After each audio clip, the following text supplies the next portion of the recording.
اعوذ باللہ من الشیطان اللعین الرجیم بسم اللہ الرحمن الرحیم الحمد للہ رب العالمین الصلاة والسلام علی اشرف الانبیاء والمرسلین وعلى آلہ الطیبین الطاہرین المعصومین الذین اذہب اللہ عنہم الرجس وطہرہم تطہیرا اما بعد۔ عزیزان محترم، ہماری آپ کے ساتھ گفتگو علماء کے حالات زندگی، واقعات اور حکایات کے بارے میں جاری تھی۔ مرحوم آیت اللہ شیخ محمد تقی بہجت فومنی رحمۃ اللہ علیہ کے حالات زندگی اور واقعات آپ کی خدمت میں ہم نے بیان کیے، اور اب ہم آپ کی خدمت میں مرحوم آیت اللہ بہجت کے دستور العمل، اخلاقی وظائف اور ایسے حکایات کو نقل کریں گے کہ جو اخلاقی وظائف سے متعلق ہوں۔ ماجرا کچھ اس طرح سے ہے کہ ایک طالب علم مرحوم آیت اللہ بہجت کی خدمت میں جاتے ہیں اور جا کر آیت اللہ بہجت سے یہ سوال کرتے ہیں کہ ہمارے پاس مختلف اخلاقی کتابیں موجود ہیں جن میں بزرگ علماء کے حالات زندگی، واقعات، وظائف، دستور العمل یہ سب لکھا ہوا ہے، تو کیا ہم ان کتابوں کو مطالعہ کرنے کے بعد ان میں جو موجود وظائف ہیں کیا ان کے اوپر عمل کر سکتے ہیں، یا میں جو آپ کی خدمت میں علماء کے حالات زندگی، واقعات اور حکایات بیان کر رہا ہوں تو گاہ بگاہ میری زبان سے بھی کچھ ایسے کلمات جاری ہوتے ہیں کہ جن میں بزرگ علماء کے بیان کردہ دستور العمل اور اخلاقی وظائف موجود ہوتے ہیں، تو کیا آپ میری بات پر عمل کر سکتے ہیں؟ تو ایک اس قسم کا وہ سوال آیت اللہ بہجت سے جا کر پوچھتے ہیں کہ کیا یہ جو کتابوں کے اندر وظیفے موجود ہیں ہم ان وظائف پر عمل کر سکتے ہیں؟ تو آیت اللہ بہجت اس طالب علم کے جواب میں کہتے ہیں کہ بزرگان نے اسلام کی بہت خدمت کی ہے، اسلام کو پھیلانے میں، اسلام کی نشر و اشاعت میں بہت قربانیاں دی ہیں، اس میں کسی قسم کا کوئی شک نہیں ہے۔ یہ ایک موضوع، اور دوسرا موضوع یہ ہے کہ تمام علماء دین نے افراد کو خداوند متعال سے وصل کرنے کے لیے ایک راستے کا انتخاب کیا ہے، ایک طریقہ کار کا انتخاب کیا ہے، وہ طریقہ کار بھی اپنی جگہ پر درست ہے،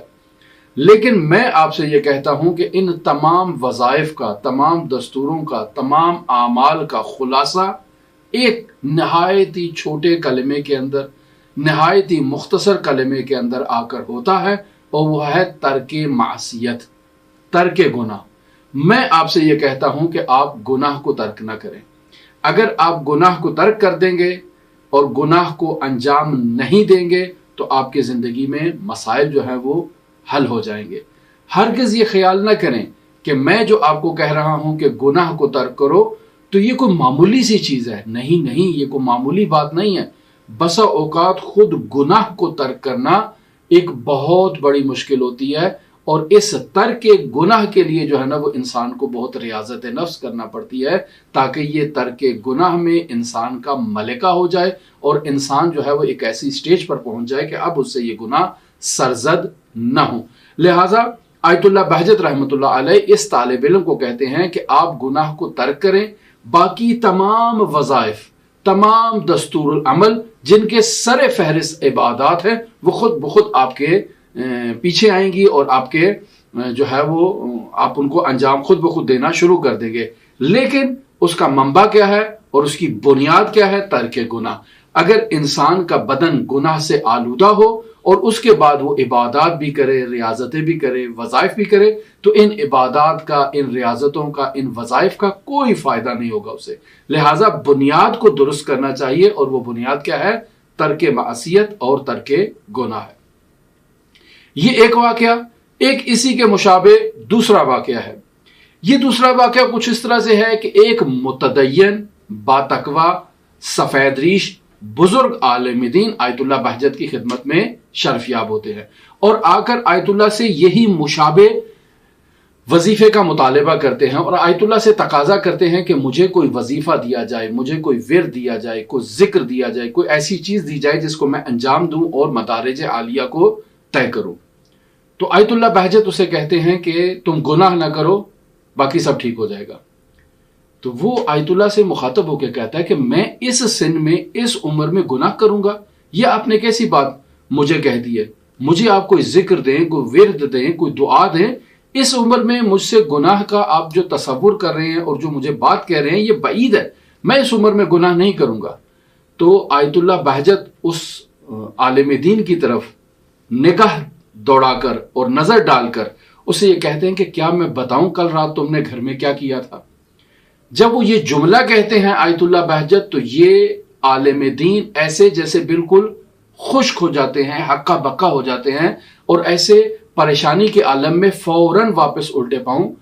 واپس چلے جاتے ہیں اور آیت اللہ بہجت سے کسی چیز کا مطالبہ نہیں کرتے۔ ہم پہلے بھی اس قسم کی حکایات آپ کی خدمت میں بیان کر چکے ہیں، اور اس سے ممکن ہے کسی کے ذہن میں کوئی ایسی چیز آ جائے کہ مبادا آیت اللہ بہجت کوئی ایسی بات کر رہے ہیں جو انہیں نہیں کہنی چاہیے، اسرار الہی کو فاش کر رہے ہیں۔ نہیں عزیزان، ہرگز ایسی بات نہیں ہے۔ میں پہلے بھی 2-3 وضاحتی ویڈیوز اسی موضوع پر بیان کر چکا ہوں، اور یہ آپ کی خدمت میں تفصیلاً بیان کر چکا ہوں کہ حسنات الابرار سیئات المقربین۔ ضروری نہیں ہے کہ وہ مولانا صاحب رات کو گھر میں جو فعل انجام دے رہے ہوں وہ فعل حرام ہو، گناہ کبیرہ ہو یا گناہ صغیرہ ہو، یہ ضروری نہیں ہے، لیکن ان کی شان، ان کے منزلت، ان کے مقام سے اگر وہ عمل متناسب نہ ہو تو وہ عمل بھی ان کے لیے معصیت اور گناہ کا درجہ رکھتا ہے، لہٰذا انہیں اس فعل کو ترک کرنا چاہیے۔ حسنات الابرار کوئی حدیث نہیں ہے، کوئی روایت نہیں ہے، لیکن ایک مشہور معروف جملہ ہے، اور یہ روایات اہل بیت علیہ الصلوۃ والسلام کا نچوڑ ہے کہ انسان کے مراتب ہیں، انسان کے درجات ہیں۔ ایک درجے میں انسان کا ایک عمل جو ہے وہ ممکن ہے درست ہو، لیکن جب انسان اس درجے سے اوپر والے درجے پر فائز ہوتا ہے تو وہی عمل جو کل اس کے لیے انجام دینا درست تھا، آج اس کے لیے اس عمل کو انجام دینا معصیت ہے۔ بہت سارے عرف عام میں ایسے اعمال ہیں، ایسے وظائف ہیں، ایسے کام ہیں جنہیں آپ اپنی زندگی میں مشاہدہ کر سکتے ہیں۔ مثلاً حوزہ علمیہ نجف اشرف میں کچھ ایسے اخلاقی وظائف موجود ہیں اور ابھی بھی رائج ہیں جو بزرگان حوزہ علمیہ نجف اشرف جن کی رعایت کرتے ہیں۔ مثلا وہاں پر علماء کے لیے موٹر سائیکل چلانا عیب ہے، جبکہ آپ دیکھ لیں پوری دنیا میں اقصا نقاط جہان میں جہاں جہاں بھی علماء مقیم ہیں وہ موٹر سائیکل چلاتے ہیں اور کوئی مسئلہ نہیں ہے، لیکن حوزہ علمیہ نجف اشرف میں یہ عمل جو ہے وہ مناسب نہیں سمجھا جاتا ہے۔ یا اس کے علاوہ بہت سارے ایسے اخلاقی وظائف ہیں، مثلا راستے میں دکان پر کہیں کھڑے ہو کر آپ کوئی چیز کھا رہے ہیں سڑک کے اوپر، تو یہ وہاں پر معیوب سمجھا جاتا ہے علماء کے لیے، اور اخلاقی اعتبار سے بھی درست نہیں ہے کہ مولانا صاحب راستے میں چلتے ہوئے کوئی چیز کھا لیں یا سڑک پر کوئی چیز کھا رہے ہیں۔ وہ چیز کھانا جائز ہے، لیکن ان کی مقام، ان کی منزلت اور ان کے رتبے کے مناسب نہیں ہے کہ یہ وہاں پر کھڑے ہو کر کوئی چیز کھائیں، لہٰذا ایسی چیزوں کی رعایت کرنا علماء کے لیے نہایت ضروری ہے۔ لہٰذا